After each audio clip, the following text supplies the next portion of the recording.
Donos de food trucks do bairro João Rossi têm até a próxima segunda-feira para retirar os carrinhos da Avenida Lígia Latuf Salomão. A determinação é da Prefeitura, que vai iniciar a implantação do corredor de ônibus na via. Devem deixar o local 14 carrinhos que estão na Avenida Lígia Latuf Salomão, no bairro João Rossi. A dona Francisca tem um bar e mercearia há mais de 20 anos e está preocupada com a determinação da Prefeitura. Muito inseguro, né? Não tem para onde a gente vai e aí? Não é só eu, tem bastante gente aqui, né? Depende disso. Os trailers serão retirados da avenida porque no local passará o corredor de ônibus Norte-Sul, que começa na Independência. A obra tem um prazo de execução de 12 meses. A maioria dos comerciantes aqui não tem local para se instalar novamente e automaticamente a gente está desempregado. Vão ser em faixa de 40 a 45 pessoas desempregadas. Então, nossa situação, a gente nem sabe o que fazer. Os comerciantes têm até o dia 21 de novembro, próxima segunda-feira, para retirar os carrinhos. A expectativa é que a Prefeitura ofereça uma área para eles que tem aqui no bairro. É um terreno da CDHU que está sem uso, mas para isso depende de uma articulação do município. Aí agora a gente está esperando uma resposta deles para ver se acalma aí até mesmo o nosso coração, porque nós está um pouco numa situação meio constrangedora, né? Nós está apavorado. Teve algumas reuniões com eles lá e vamos ter mais uma. Então a gente aguarda que nessa última tenha uma resposta para que a gente consiga se locomover o nosso trailer, para a gente poder trabalhar. A situação deixa o grupo inseguro, principalmente por ser fim de ano, quando eles conseguem vender mais. A única certeza é a de que deverão sair e que no lugar das vagas de estacionamento será corredor de ônibus. Da mesma forma que teve a organização, que teve o projeto de mobilidade na avenida também, a gente fica questionando por que não teve também esse estudo para os comerciantes, para os food trucks que estão instalados aqui. Já tem food truck que tem 25 anos aqui na avenida e não foi planejado isso. Isso daí é uma situação que quando a gente tem um plano até mesmo em mente, tem que vir uma solução, né? Tipo assim, deixar a gente desamparado é uma situação chata, porque aqui vários familiares vão ficar sem emprego, porque tem muitos trailers aqui que tem funcionário. Este advogado de direito urbanístico analisa a maneira como a Prefeitura toma as decisões. Nesse caso, segundo ele, pode causar uma insegurança jurídica e até um problema socioeconômico. Eles vão ficar sem emprego, o que vão ser feitos, né? Já é um bairro problemático. Se a Prefeitura não toma esse cuidado de prevenir, né, qualquer confronto com a população, ou seja, faltou planejamento. Agora você imagina se essa obra atrasa, se a empresa não dá sequência, nós vamos ficar ali com o quê? Com um passivo de 1 ano e meio de obras, por exemplo, numa avenida que é importante. Gislene Lopes para o Jornal da Clube. A Prefeitura diz que comunicou antecipadamente os proprietários sobre o início das obras no corredor de ônibus.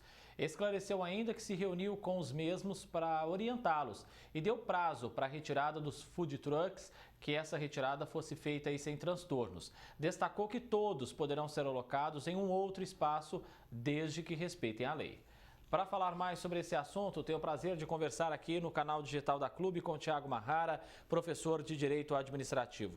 Professor, são tantas polêmicas envolvendo aí essas obras do PAC que a gente precisa perguntar aí para o senhor.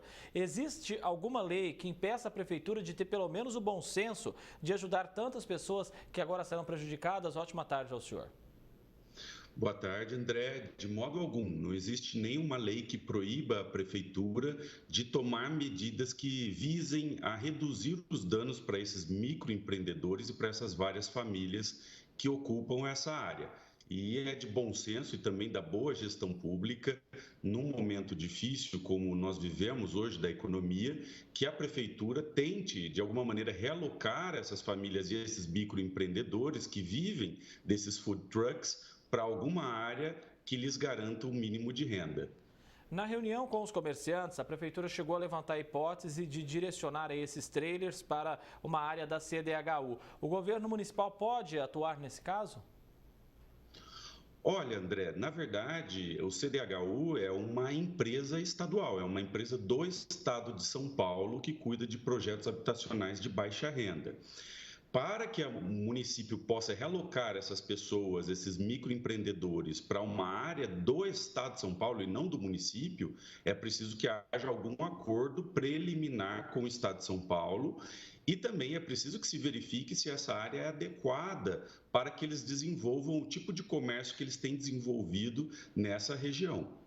Se a gente olha para outras obras que estão ocorrendo aí pela cidade, a chance de ocorrer um atraso, pela experiência que nós estamos vendo, é gigantesca. Ou seja, essa experiência, diante de tudo que acontece, prevê-se que deveria ter um planejamento especial, né, doutor?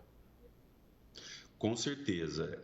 Esse tipo de obra é muito impactante para o comércio, é muito impactante para toda a população e principalmente para essas famílias que têm pequenos empreendimentos de venda de alimentos e que todos nós sabemos que dependem desses microempreendimentos para subsistir, para sustentar suas famílias. E a única maneira de se reduzir os inconvenientes, André, é por meio de planejamento. Então é preciso que se trace um conjunto de alternativas para garantir a sobrevivência desses empreendedores e é preciso também que se dê um prazo razoável para que eles possam se adaptar, inclusive algum tipo de apoio financeiro e também administrativo, para que eles possam ser realocados e desenvolver as suas atividades em outros locais. Esse é um momento, como todos sabem, de bastante dificuldade financeira, principalmente para os pequenos empreendedores, e todo o apoio da Prefeitura deve ser dado, não só em termos financeiros, mas também em termos administrativos. Agora, professor, pensando na melhor administração possível da cidade, tem sido uma boa ideia executar tantas obras assim ao mesmo tempo? Olha, André, eu já até me manifestei em outras situações sobre isso. O que me parece é que em Ribeirão Preto nós tivemos a abertura de inúmeras obras públicas simultaneamente em várias regiões da cidade e o que se percebeu é que essas obras não foram devidamente gerenciadas para que elas pudessem ser concluídas a tempo. Então, o que se tem hoje com esse conjunto volumoso de várias obras simultâneas é um número de inconvenientes muito intenso para a população. E o que a legislação pública prevê, o que a legislação de licitações prevê, é que a administração sempre deve fazer um planejamento das suas obras, sempre deve articular essas obras com os recursos que tem e também de maneira a reduzir ao máximo os inconvenientes para os direitos da população. E ao que consta, ao que parece, a Prefeitura, infelizmente, decidiu conduzir muitas obras de uma vez só e não consegue finalizar muitas dessas obras que se encontram inconclusas, se encontram paradas, gerando esses inconvenientes. E aqui, André, é preciso que a gente destaque o papel não só das associações de comerciantes, não só das associações de bairros, mas também o papel da Câmara de Vereadores e do Ministério Público para exigir da Prefeitura um planejamento mais adequado. Sem dúvida, e vamos seguindo, acompanhando todo esse imbróglio envolvendo mais essa etapa de obras ali no João Rossi. Tiago Marrara, professor de Direito Administrativo, muitíssimo obrigado mais uma vez pela sua presença aqui no Jornal da Clube. Obrigado, André.